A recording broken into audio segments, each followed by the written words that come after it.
إن الحمد لله نحمده ونستعينه ونستغفره ونعوذ بالله من شرور أنفسنا ومن سيئات أعمالنا من يهده الله فلا مضل له ومن يضلل فلا هادي له وأشهد أن لا إله إلا الله وحده لا شريك له وأشهد أن محمدا عبده ورسوله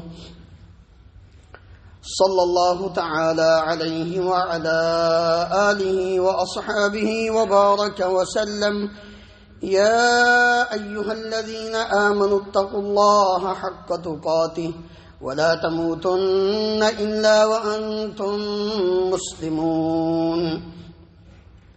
يا أيها الناس اتقوا ربكم الذي خلقكم من نفس واحدة وخلق منها زوجها وبث منهما رجالا كثيرا ونساء واتقوا الله الذي تساءلون به والأرحام إن الله كان عليكم رقيبا.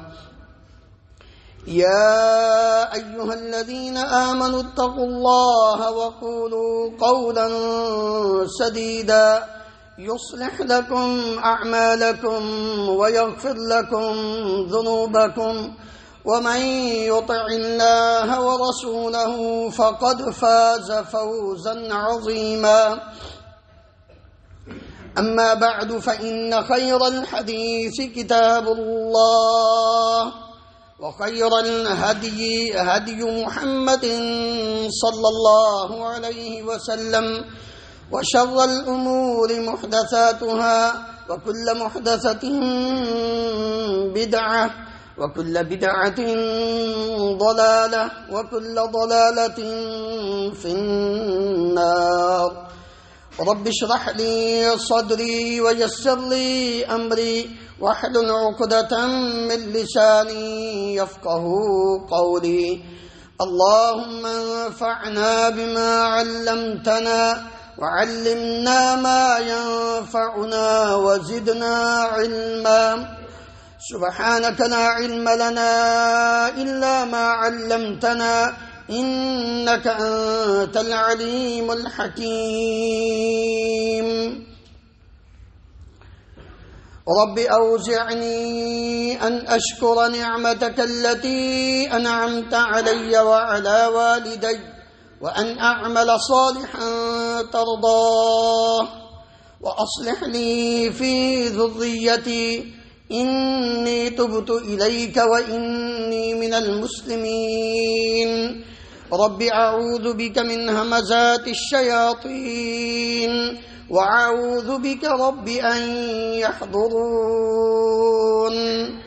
اللهم طهر قلوبنا من النفاق وأعمالنا من الرياء وألسنتنا من الكذب وأعيننا من الخيانة فإنك تعلم خائنة الأعين وما تخفي الصدور. ہر قسم کی حمد و ثنا اللہ رب العالمین کی ذات گرامی کے لیے ان گنت لا تعداد بے شمار درود و سلام اس ہستی مقدس پر جن کا نام نامی اسم گرامی محمد رسول اللہ صلی اللہ علیہ وآلہ وسلم ہے. محترم حضرات، جب لفظ علم مطلق استعمال کیا جائے تو اس سے مراد دین کا علم ہوتا ہے، کتاب و سنت کا علم ہوتا ہے. باقی جتنے بھی علوم ہیں جن کو لوگ علم کہتے ہیں وہ علم نہیں بلکہ وہ فنون ہیں، زندگی گزارنے کے ڈھنگ ہیں، ذریعہ معاش ہیں، حالات و واقعات سے آگاہی ہے.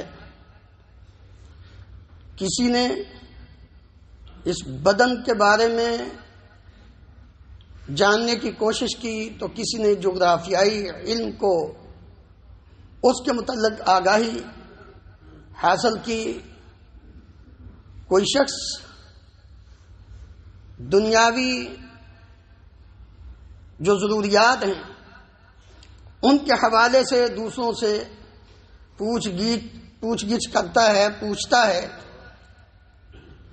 لیکن علم جب لفظ استعمال ہوتا ہے تو وہ صرف اور صرف اللہ رب العالمین کی کتاب قرآن مجید اور امام الانبیاء محمد رسول اللہ صلی اللہ علیہ وآلہ وسلم کی صحیح احادیث پر بولا جاتا ہے۔ اس لیے آپ قرآن مجید اور نبی کریم صلی اللہ علیہ وآلہ وسلم کی جتنی بھی احادیث علم کے بارے میں پڑھیں گے،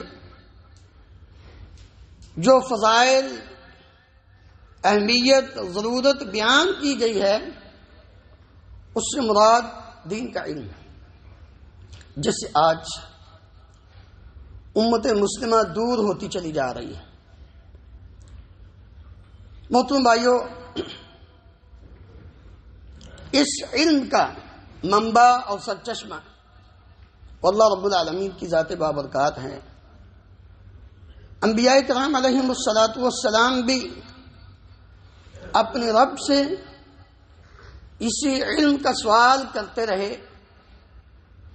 آخر الزمان پیغمبر امام الانبیاء علیہ الصلاۃ والسلام کو بھی اللہ رب العالمین نے فرمایا تھا، وقل، اے پیارے پیغمبر علیہ الصلاۃ والسلام آپ بھی فرما دیجئے، رب زدنی علما، میرے علم میں اللہ اضافہ فرما۔ اس سے یہ بات سمجھ میں آتی ہے کہ جب کوئی کسی چیز کے زیادہ ہونے کی دعا کر رہا ہے تو اس کے پاس کلی علم نہیں ہے۔ گویا کہ ہر قسم کا علم وہ صرف اور صرف رب العالمین کی ذات کو ہے۔ دوسرے لفظوں میں غیب کا علم اگر کسی کو ہے تو وہ صرف اور صرف اللہ رب العالمین کی ذات ہے اور کسی کو نہیں۔ کائنات کے اگلوں کا، پچھلوں کا، انسانوں کا، جنوں کا، جنت کا، دوزخ کا، حیوانات کا، جمادات کا، نباتات کا، آسمانوں کا، زمین کا، ہر چیز کا اگر علم کسی کے پاس ہے تو وہ صرف اور صرف رب العالمین کی ذات ہے۔ اسی لیے اللہ رب العالمین نے قرآن مجید کے اندر یہ الفاظ بڑے واضح الفاظ میں بیان فرما دیے۔ نبی کریم صلی اللہ علیہ وآلہ وسلم کو فرمایا، آپ ہی ان کو اعلان کر دیجئے، قل لا يعلم من فی السماوات ومن فی الارض الا ومن فی الارض الغیب الا اللہ، آسمانوں میں، زمین میں جو کچھ ہے ان سب کا پوشیدہ علم اگر کسی ذات کو ہے تو وہ صرف اور صرف اللہ رب العالمین کی ذات ہے۔ اور فرما دیا آپ ان کو کہہ دیجئے، لا اعلم الغیب، میں غیب نہیں جانتا۔ اس لیے اللہ رب العالمین نے نبی کریم صلی اللہ علیہ وآلہ وسلم کو فرمایا کہ آپ یہ دعا کریں، رب زدنی علما، میرے علم میں اضافہ فرما۔ یہ کون سا علم تھا؟ دین کا علم۔ اور آپ جانتے ہیں کہ نبی کریم صلی اللہ علیہ وآلہ وسلم کو سب سے پہلے جس علم کی تعلیم دی گئی تھی، جبریل امین علیہ الصلاۃ والسلام آئے تھے اور آ کر کیا فرمایا تھا؟ اقرا بسم ربک الذی خلق، اقرا بسم ربک الذی خلق، اپنے رب کے نام کے ساتھ پڑھنا شروع کیجئے۔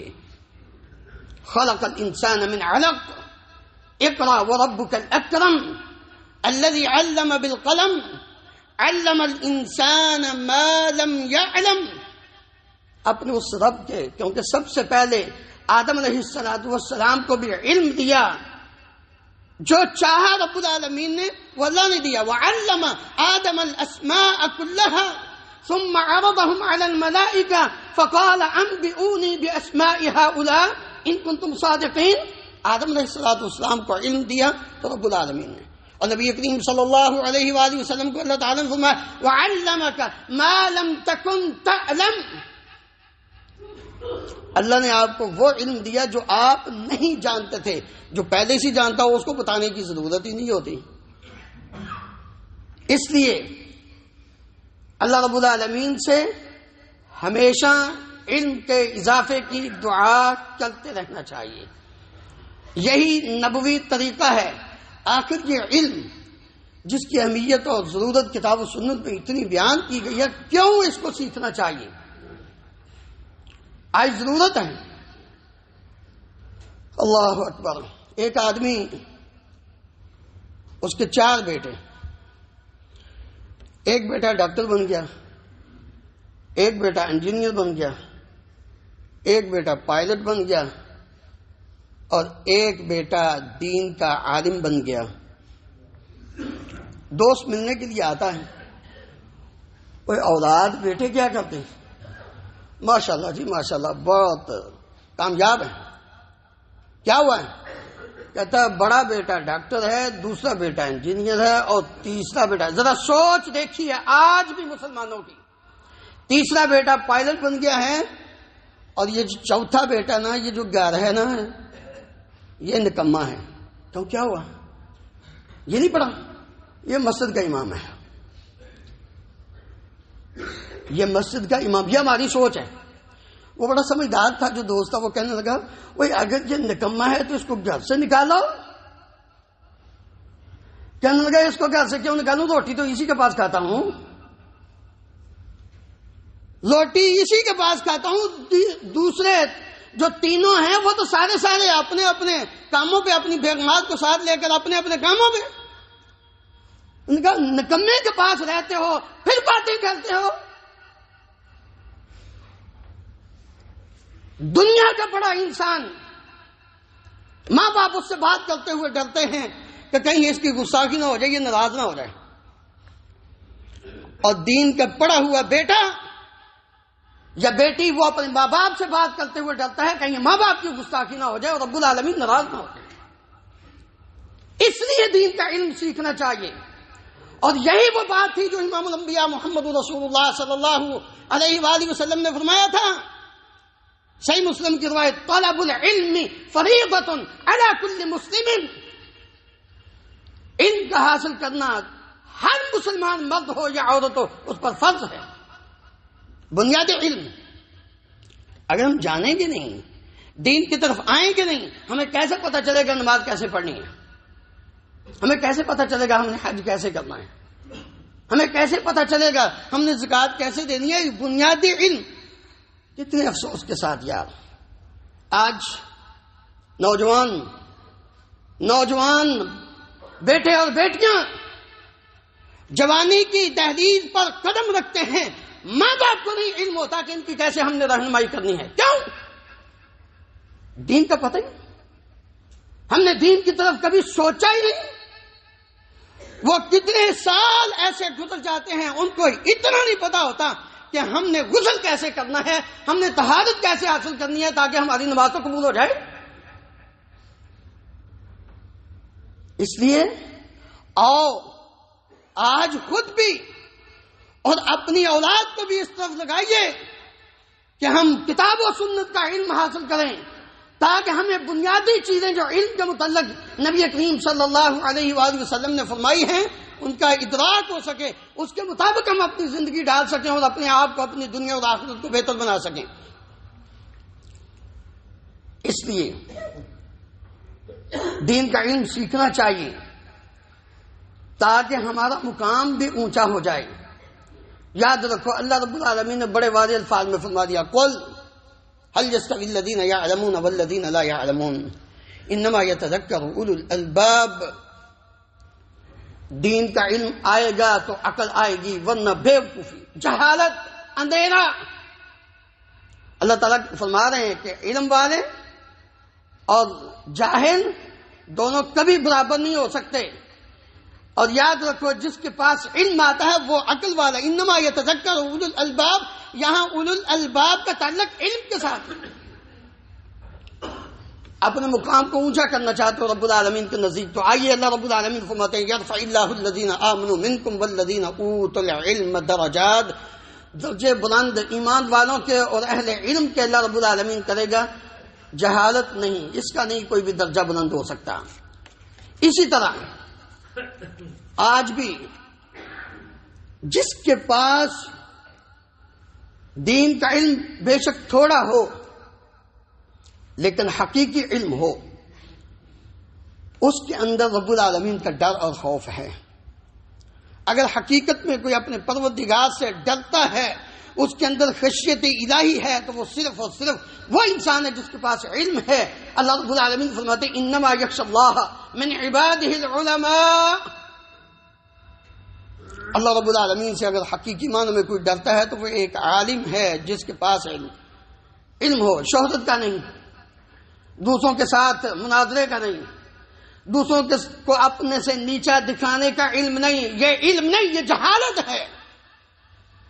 علم انسان کے اندر عاجزی پیدا کرتا ہے، انسان کو اپنے رب کے سامنے جھکاتا ہے۔ علم جس انسان کے اندر جتنا زیادہ آتا جاتا ہے، وہ اتنا ہی عاجز و انکسار اپنے رب کے سامنے بنتا جاتا ہے۔ اور جس کے پاس علم ہوتے ہوئے بھی تکبر ہو، غرور ہو، فخر ہو، دوسروں کو حقیر سمجھنا ہو، وہ عالم نہیں، وہ بدترین جاہل ہے۔ قرآن و سنت کی فقاہت، اس کا علم حاصل کرنا، دنیا کی ہر قسم کی خیر اس انسان کے پاس ہے۔ معاویہ رضی اللہ عنہ بیان کرتے ہیں نبی کریم صلی اللہ علیہ وآلہ وسلم نے فرمایا، اللہ سے دعا کیا کرو، اللہم انا نسألک علما نافعا، اللہ ہمیں نفع بخش علم عطا فرما۔ پیارے نبی صلی اللہ علیہ وسلم ہر روز فجر کی نماز کے بعد یہ دعا کیا کرتے تھے، اللہم انی اسألک علما نافعا ورزقا طیبا وعملا متقبلا۔ یہ نبی صلی اللہ علیہ وسلم ہر روز فجر کی نماز کے بعد دعا کیا کرتے تھے۔ کیوں؟ اس لیے کہ اسی علم کو سمجھنے، اس پر عمل کرنے سے ہی دنیا اور آخرت کی خیر و بھلائی حاصل ہوگی۔ نبی صلی اللہ علیہ وسلم نے فرمایا من یرید اللہ بہ خیرا یفقہہ فی الدین، اللہ جس کے ساتھ خیر اور بھلائی کا ارادہ کر لیتا ہے، اللہ اسے دین کی سمجھ عطا کر دیتا ہے، وہ پھر اپنے رب کے قریب سے قریب تر ہوتا جاتا ہے۔ اسی طرح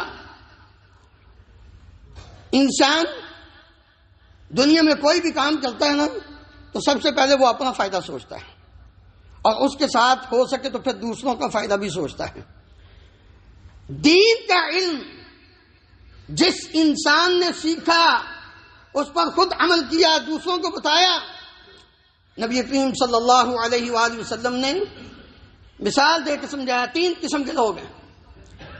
آپ نے فرمایا مثل ما بعثنی اللہ بہ من الہدی والعلم، اللہ نے جو ہدایت اور علم مجھے دے کر بھیجا ہے، اس کی مثال یہ ہے کہ مثل غیث اصاب ارضا، بارش آئی ایک زمین پر، فکانت منها طائفۃ طیبہ، ظاہر سہاری زمین، اب اس زمین کا ایک حصہ وہ ہے قابلۃ الماء، جس نے پانی کو اپنے اندر روک لیا، فانبتت الکلأ والعشب الکثیر، اس پانی کے رکنے کی وجہ سے اس سے گھاس اگا، اس زمین نے خود بھی وہ پانی دیا اور پھر اس سے گھاس اگا، چارہ اگا، وہ چارہ اور اس سے جو کچھ بھی اگا، لوگوں نے بھی اس سے فائدہ حاصل کیا، جانوروں نے بھی فائدہ حاصل کیا۔ وَكَانَ مِنْهَا أَجَادِبُ أَمْسَكَتِ الْمَاءَ فَنَفَعَ اللَّهُ بِهَا النَّاسِ، ایک بنجر زمین ہے، پانی اس نے روک لیا، خود اس کو کوئی فائدہ نہیں، یعنی اس نے کوئی اس سے گھاس نہیں اگائی، لیکن لوگوں کو اس کو فائدہ ہو گیا، لوگوں نے اس سے پانی خود بھی پیا اور اپنی کھیتوں کو بھی سیراب کیا۔ فَشَرِبُوا وَسَقَوْا وَزَرَعُوا وَأَصَابَ طَائِفَةً مِّنْهَا أُخْرَى، ایک تیسرا زمین کا ٹکڑا ہے، انما ہی قیعان لا تمسک ماء ولا تنبت کلا، نبی صلی اللہ علیہ وسلم نے فرمایا وہ چٹکل میدان ہے، بارش آئی، وہ پانی ادھر نہ ٹھہرا، نہ اس سے کوئی چیز اگی، فذلک مثل من فقہ فی دین اللہ ونفعہ ما بعثنی اللہ بہ فعلم وعلم، یہ اس آدمی کی مثال ہے جس نے دین کو سیکھا۔ پہلے نمبر پر من فقہ فی دین اللہ، دین کے اندر خوب فقاہت حاصل کی، کتاب و سنت کے دلائل کو خوب سمجھا، اس سے استنباط کیا، مسائل اخذ کیے، اور دوسرا لوگوں کو بھی اس نے بتایا، خود بھی فائدہ حاصل کیا، پھر اس کے بعد فعلم وعلم، سیکھا بھی اور لوگوں کو بھی پھر سکھایا۔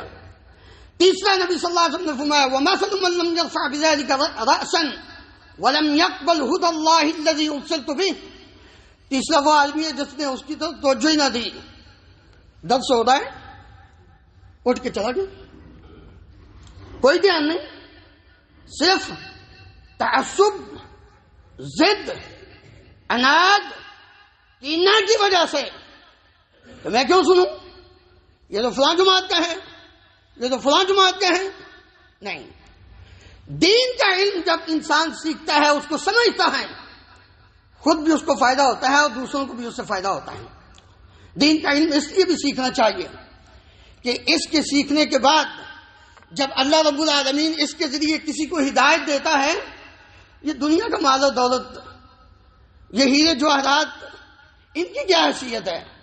رسول اللہ صلی اللہ علیہ وآلہ وسلم نے فرمایا، سہل بن سعد رضی اللہ عنہ بیان کرتے ہیں، آپ نے امیر المومنین شیر خدا حیدر کرار علی المرتضیٰ رضی اللہ عنہ کو فرمایا تھا لَأَنْ يَهْدِيَ اللَّهُ بِكَ رَجُلًا وَاحِدًا خَيْرٌ لَكَ مِنْ حُمُرِ النَّعَمِ، علی ایک آدمی کو اللہ رب العالمین تجھے دین اسلام پر لانے کا سبب بنا دے تو یاد رکھ تیرے لیے یہ سرخ اونٹوں سے بہتر ہے۔ آج بھی وہی طریقہ چلا آ رہا لوگوں کے اندر کہ جس نے حقیقی دین اسلام کی دعوت دی، لوگوں نے آج بھی اس کو برا بھلا کہا۔ اس وقت بھی نبی کریم صلی اللہ علیہ وآلہ وسلم کے متعلق کسی نے شاعر کہا، کسی نے مجنون کہا، کسی نے دیوانہ کہا، کسی نے کچھ لفظ کہے، لیکن نبی کریم صلی اللہ علیہ وسلم نے لوگوں کو کفر سے اسلام کی طرف داخل کرنے کی اپنی پوری زندگی 23 سال کھپا دی۔ کیوں؟ آپ جانتے تھے ایک آدمی بھی ہدایت پر آ گیا آخرت میں کامیابی ہے، اور وہی بات نبی کریم صلی اللہ علیہ وسلم نے اپنے دماد شیر خدا رضی اللہ عنہ کو فرمائی تھی، ایک آدمی بھی اگر تیری دعوت پر ہدایت پر آ جائے، دین اسلام پر گامزن ہو جائے، اللہ رب العالمین کے ہاں سرخ اونٹوں سے بھی بہتر ہے۔ آگے یہ راستہ، یہ دین کیوں سیکھنا ہے، کتاب و سنت کی طرف کیوں آنا ہے، آج اس بات کی ضرورت کیوں پیش آئی کہ لوگوں کے سامنے اس علم کو، اس کی اہمیت کو، ضرورت کو بیان کرنا۔ لوگوں، دنیا میں ہمیشہ نہیں رہنا، دنیا میں ہمیشہ نہیں رہنا۔ اگر اس دنیا میں کسی ذات میں ہمیشہ رہنا ہوتا تو وہ صرف ایک ذات ہوتی، امام الانبیاء محمد رسول اللہ صلی اللہ علیہ وسلم کی۔ افإن مات او قتل انقلبتم على اعقابكم افإن مت فهم الخالدون، اے پیارے پیغمبر علیہ الصلوۃ والسلام، اگر آپ فوت ہو جائیں گے تو کیا یہ باقی رہیں گے؟ کسی نے نہیں رہنا۔ یشاء المرء خلودا فی الدنیا وخلد المرء فی الدنیا محال، نزلناها هنا ثم التحلنا كذا الدنيا نزول والتحال، بندہ تو چاہتا ہے میں ہمیشہ رہوں، مجھے کبھی موت نہ آئے، لیکن یہ ہو نہیں سکتا۔ جب آگے جانا ہے تو پھر اس راستے پر چلیے جو راستہ ہمیں اپنے اصلی گھر کی طرف لے کر جاتا ہے۔ ہم کہاں سے آئے ہیں پتہ ہے؟ پاکستان، ہندوستان، بنگلہ دیش نہیں آئے، یہ تو عارضی ہیں۔ ہم اصل اس دنیا میں اس زمین پر آئے ہیں تو کہاں سے آئے ہیں؟ ہمارا پہلا گھر کون سا ہے؟ وَقُلْنَا يَا آدَمُ اسْكُنْ أَنْتَ وَزَوْجُكَ الْجَنَّةَ، آدم تو بھی، تیری بیوی بھی اس جنت پہ رہو، وَكُلَا مِنْهَا رَغَدًا حَيْثُ شِئْتُمَا، جو چاہے کھاؤ پیو، لیکن نکلنا پڑ گیا۔ اللہ رب العالمین کی مشیت کتابیں دنیا میں آئے، زمین پر آئے، اور فرمایا فیہا تحیون وفیہا تموتون ومنہا تخرجون، اب اس زمین پر زندہ رہو، اسی پر موت آئے گی، ایک وقت آئے گا اسی زمین سے ہم نکالیں گے، پھر اسی کی طرف جانا ہے۔ آج اس دنیا میں رہتے ہوئے جس نے وہ راستہ اختیار کیا جو راستہ جنت کی طرف جاتا ہے وہ کامیاب ہے، اور جس نے اس راستے کو چھوڑ دیا وہ ناکام ہے۔ نبی کریم صلی اللہ علیہ وآلہ وسلم نے فرمایا دین کا علم کیوں سیکھنا ہے؟ اس لیے وَمَنْ سَلَكَ طریقا یلتمس فیہ علما سہل اللہ لہ بہ طریقا الی الجنہ، جو آدمی کتاب و سنت کا علم سیکھنے کے راستے پر چلنا شروع کر دیتا ہے اللہ اس کے لیے جنت کا راستہ آسان کر دیتے ہیں۔ اس لیے آؤ قرآن مجید کے ترجمے کی کلاسز، نبی کریم صلی اللہ علیہ وآلہ وسلم کی احادیث، جیسے قرآن مجید گھر میں رکھا ہے نا، پیارے نبی صلی اللہ علیہ وسلم کی احادیث کی کتابیں صحیح بخاری صحیح مسلم بھی رکھیے۔ اور اللہ رب العالمین نے تو یہ حکم دیا ہے، ہم صرف اس قرآن مجید کو برکت کے لیے پڑھ لیتے ہیں بس نہیں۔ اللہ تعالیٰ نے امام الانبیاء نبی کریم صلی اللہ علیہ وسلم کے ازواج مطہرات کو فرمایا تھا وَاذْكُرْنَ مَا يُتْلَىٰ فِي بُيُوتِكُنَّ مِنْ آیَاتِ اللَّهِ وَالْحِکْمَةِ، حکمت سے مراد حدیث ہے، گھروں میں رہو، اللہ کی کتاب بھی پڑھو، نبی صلی اللہ علیہ وسلم کی احادیث ان کا بھی مطالعہ کیا کرو، ان کا بھی آپس میں مذاکرہ کیا کرو۔ اللہ اکبر۔ اس لیے جنت کا راستہ وہ کتاب و سنت کا راستہ، اس علم کا راستہ ہے، اس لیے اس پر اللہ اکبر۔ انسان یہ چاہتا ہے میرے مرنے کے بعد کوئی نماز کا فائدہ ختم، روزے کا ختم، حج کا ختم، ہاں جی باقی سارے نیک اعمال ان کا ختم۔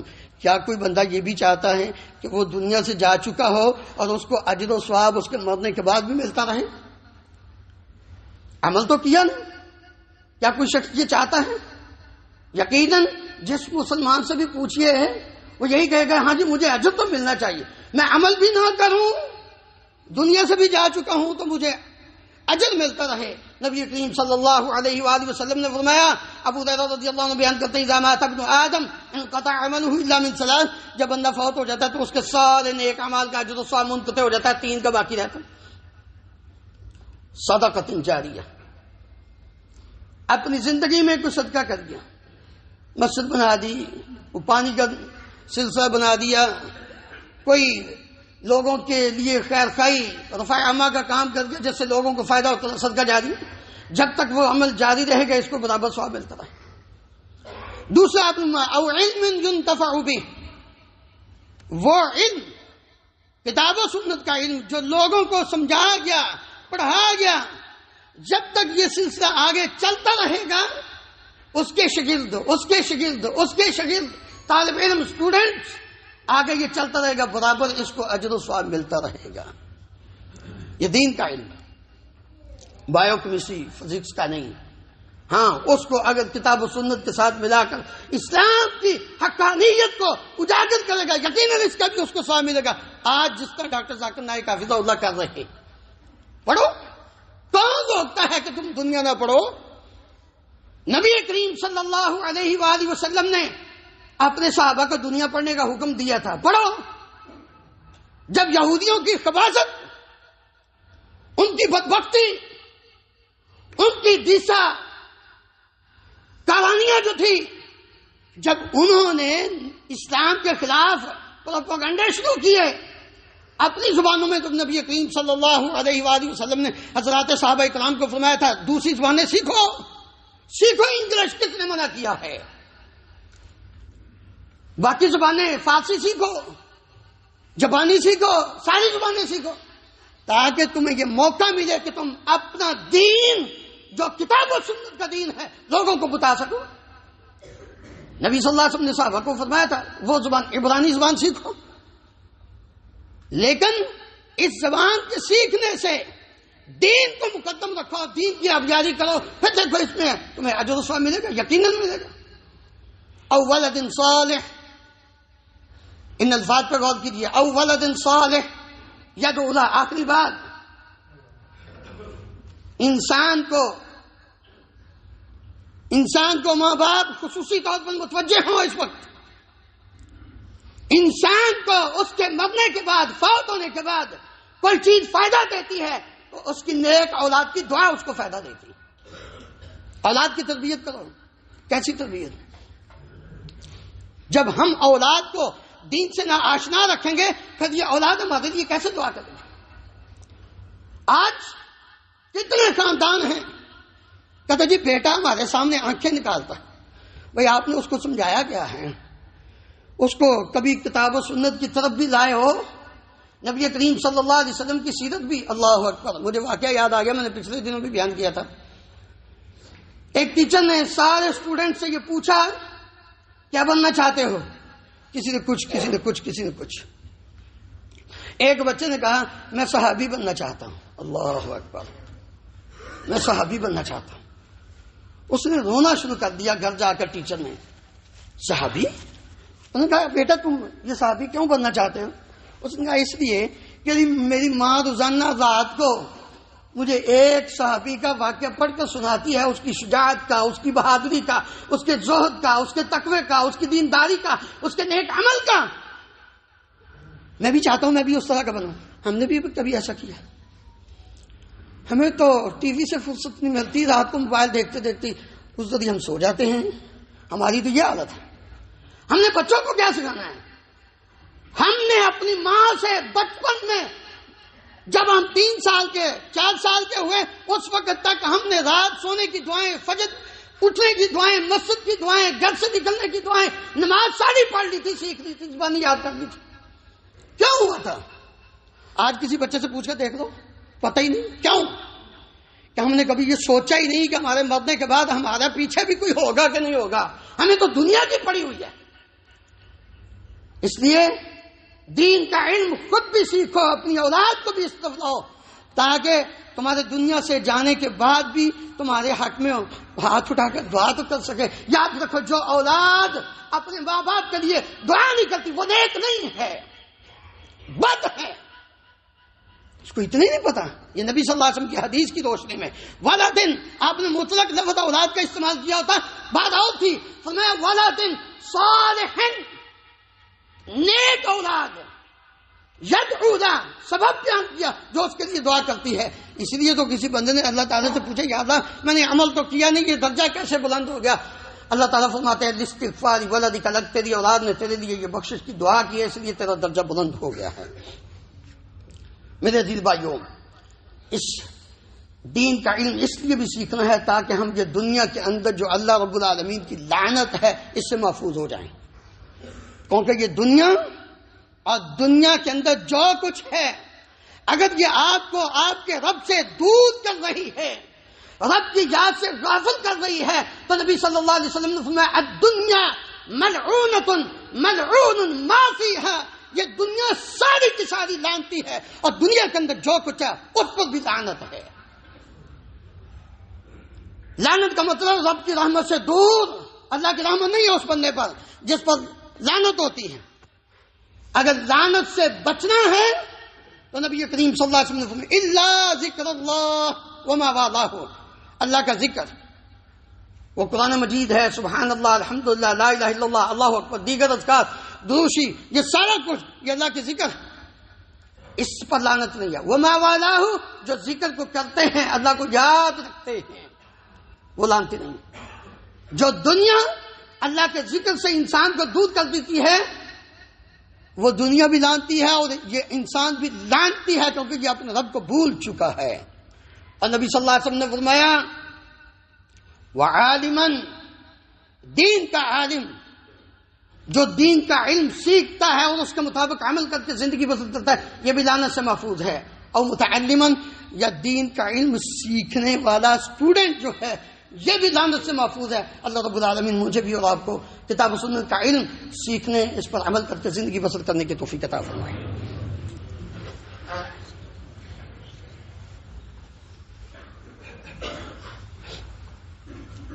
ان الحمد لله نحمده ونستعينه ونستغفره ونعوذ بالله من شرور انفسنا ومن سيئات اعمالنا، من يهده الله فلا مضل له ومن يضلل فلا هادي له، وأشهد أن لا إله إلا الله وحده لا شريك له، وأشهد أن محمدا عبده ورسوله صلى الله تعالى عليه وعلى آله وأصحابه وبارك وسلم. نبی کریم صلی اللہ علیہ وآلہ وسلم نے علم کی اہمیت، فضیلت اس انداز میں بیان کرتے ہوئے تشبیہ دی. آپ صلی اللہ علیہ وسلم فرماتے ہیں عالم کی فضیلت ایک عابد پر، فضل العالم علی العابد کفضلی علی ادناکم. نبی صلی اللہ علیہ وآلہ وسلم کا مقام و مرتبہ ساری کائنات سے بڑھ. بعد الخدا بزرگ تو یہ قصہ مختصر، اللہ رب العالمین کے بعد مخلوق میں اگر سب سے اونچا مقام ہے تو وہ نبی صلی اللہ علیہ وسلم، کسی کا اور کریں۔ آپ فرمایا کہ ایک عالم کی مثال اس طرح سمجھ لو، اس کی فضیلت اس طرح سمجھ لو جس طرح میری فضیلت ایک عام آدمی پر ہے۔ ایک عبادت کرنے والا آدمی ساری رات اللہ کی عبادت کرتا ہے، علم اس کے پاس نہیں، اس کی کوئی فضیلت نہیں۔ اور آپ جب قرآن مجید پڑھتے ہیں ذرا الفاظ پر غور کیا کریں، سورہ فاتحہ روزانہ پڑھتے ہیں، نماز کی رکعت میں پڑھتے ہیں، اللہ تعالیٰ نے آخر میں 2 لفظ استعمال کیے، غیر المغضوب علیہم ولا الضالین۔ اس کی گہرائی میں جائیں، پہلے مغضوب علیہم غضب ہوا ان پر، دوسروں کا ذکر گمراہی کے زمرے میں کیا، کیوں؟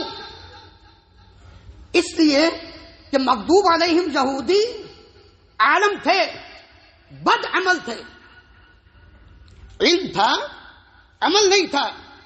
جب علم ہو عمل نہ ہو تو اللہ کا غضب آتا ہے، اور جب علم نہ ہو عمل ہو تو گمراہی آتی ہے۔ آج بھی آپ کو بہت سارے ایسے لوگ ملیں گے جن کے پاس علم نہیں، عمل کرتے ہیں، گمراہ، ان کو پتہ ہی نہیں کہ ہم نے عمل کرنا کیسے ہے۔ جب اپنی مرضی کے مطابق دین بنائیں گے، دین کو لوگوں کے سامنے پیش کریں گے، جبکہ کتاب و سنت میں اس کی دلیل آئی نہیں، تو یہ گمراہی ہے۔ اس لیے نبی صلی اللہ علیہ وسلم نے فرمایا فضل العالم علی العابد کفضل علی ادناکم، ثم قال رسول اللہ صلی اللہ علیہ وسلم ان اللہ وملائکتہ واہل السماوات والارض حتى النملة في جحرها وحتى الحوت ليصلون على معلم الناس الخير۔ اللہ اکبر۔ عالم آدمی قدر کیا کریں، اللہ کا شکر ادا کیا کریں کہ آپ کی زندگی میں آپ کا کسی ایک صحیح العقیدہ عالم کے ساتھ تعلق ہو جائے، اس کے ساتھ آپ کو سیکھنے کا موقع مل جائے۔ اب میں کہ جو لوگوں کو خیر سکھاتا ہے، اس آدمی کے لیے آسمانوں اور زمین کی مخلوقات، فرشتے، حتیٰ کہ چونٹی وہ اپنی سوراخ میں، اور مچھلی پانی کے اندر، اس معلم الناس لوگوں کو دین کا علم سکھانے والے کے لیے رحمت کی دعا کرتی ہیں، بخشش کی دعا کرتی ہیں۔ اتنا مقام و مرتبہ۔ اس لیے آئیے خود بھی اور اپنی اولاد کو بھی اس طرف لائیں تاکہ ہم دنیا میں اللہ رب العالمین کا قرب حاصل کر کے صحیح معنوں میں ایک انسان بن کے زندگی بسر کر سکیں۔ اللہ رب العالمین مجھے اور آپ کو عمل کرنے کی توفیق عطا فرمائے۔ ان اللہ وملائکتہ یصلون علی النبی یا ایھا الذین آمنوا صلوا علیہ وسلموا تسلیما۔ اللهم صل علی محمد وعلی آل محمد كما تحب وترضى۔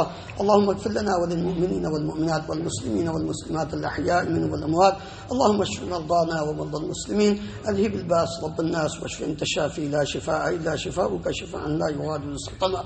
اللهم انصر الاسلام والمسلمين، اللهم اعز الاسلام والمسلمين واذل الشرك والمشركين، اللهم اهلك النفاق والمنافقين، اللهم ارنا الحق حقا وارزقنا اتباعه وارنا الباطل باطلا وارزقنا اجتنابه، اللهم امنا في اوطاننا واجعل هذا البلد امنا مطمئنا رخاء سخاء وسائر بلاد المسلمين، سبحان ربك رب العزة عما يصفون وسلام على المرسلين والحمد لله رب العالمين۔